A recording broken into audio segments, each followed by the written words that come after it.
and I will continue to pledge my support for Mazi Nnamdi Kanu and for Biafra. They should release Mazi Nnamdi Kanu and let Biafrans go. It is time to let Biafra go. Enough is enough for the Nigerian government. Because you cannot force people to be together. The Biafrans doesn't want to be part of Nigeria anymore. So that you people can turn Nigeria to the hell you want to turn it to. The Igbo people, the Biafran people, precisely doesn't want to be part of that country anymore.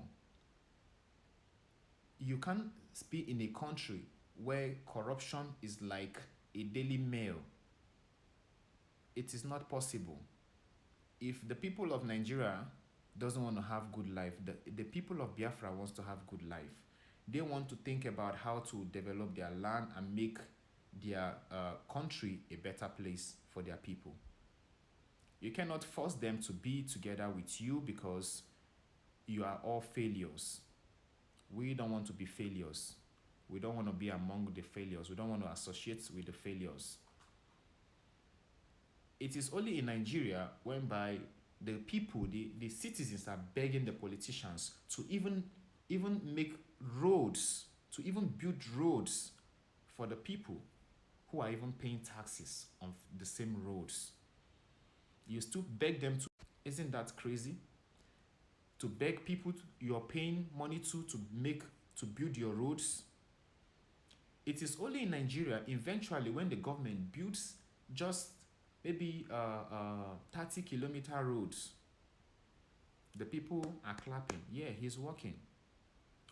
How can you clap for someone doing what is actually he's supposed to do?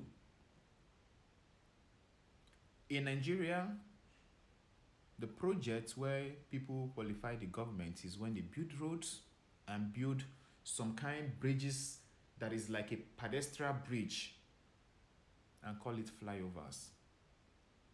Go to Africa, go to Nigeria and see what they call bridge, what they call flyovers. See what they call roads. Roads that is not even like that is not even like a track road to most farms in Europe or in America. But in Africa, they call them roads. And they begin to clap for those useless governments.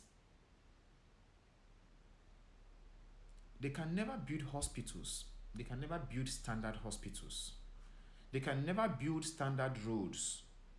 They can only build roads that when you run them 5 years, you start begging them again to come and reconstruct the road. They can never make water to run in houses, in people's houses. They don't associate themselves with projects that is going to cost them money that they want to embezzle. They prefer to do light projects whereby it is not going to cost them so much money so they can embezzle the rest money before leaving office. Shame on you, African leaders. Shame on you, African leaders. God will punish all of you. God will definitely punish all of you someday. Karma will catch you all. Wicked souls. You will all perish someday in hell. I don't know how we got these leaders. Tomorrow they begin to blame white people.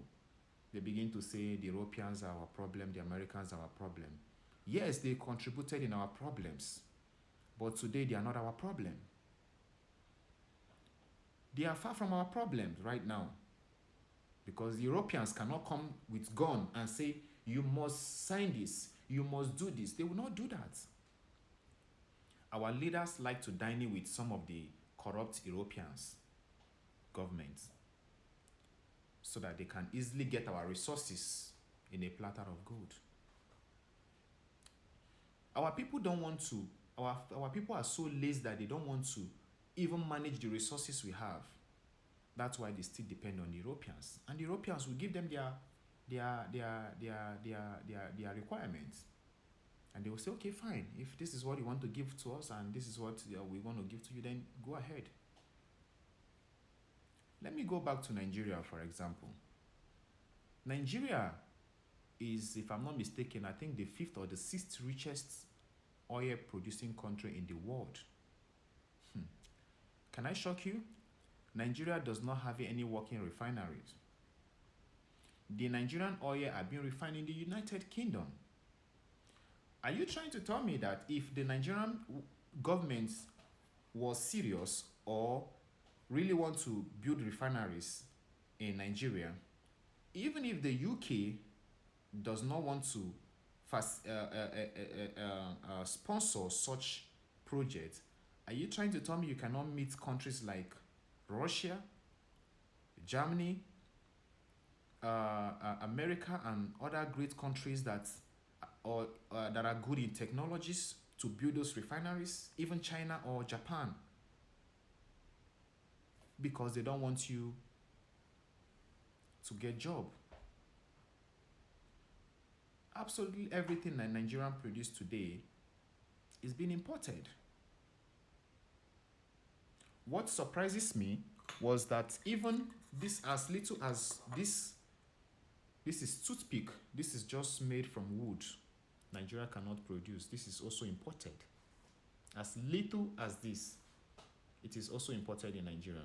So absolutely everything that the people of Nigeria uses today are being imported.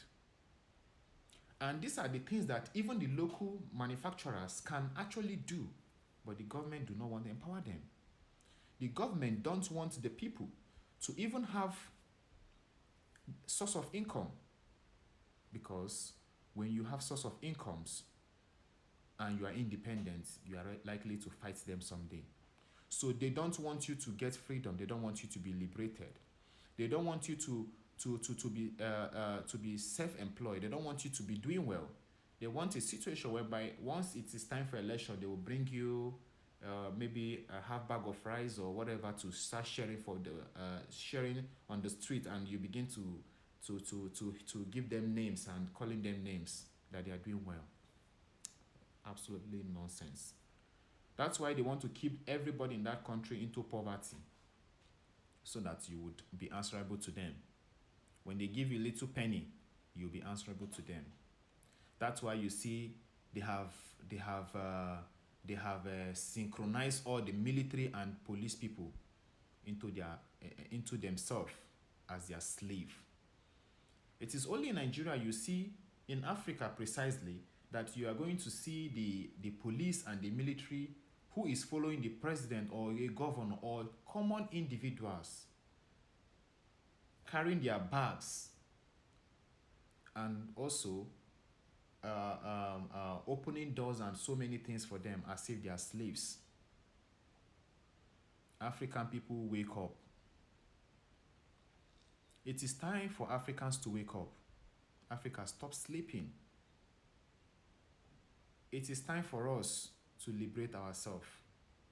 And that is why the World Black TV have decided to use its platform to reach out to the African people, especially the blacks all over the world. A lot of our people are in different countries in the world. They want to come back. They are not having good life out there.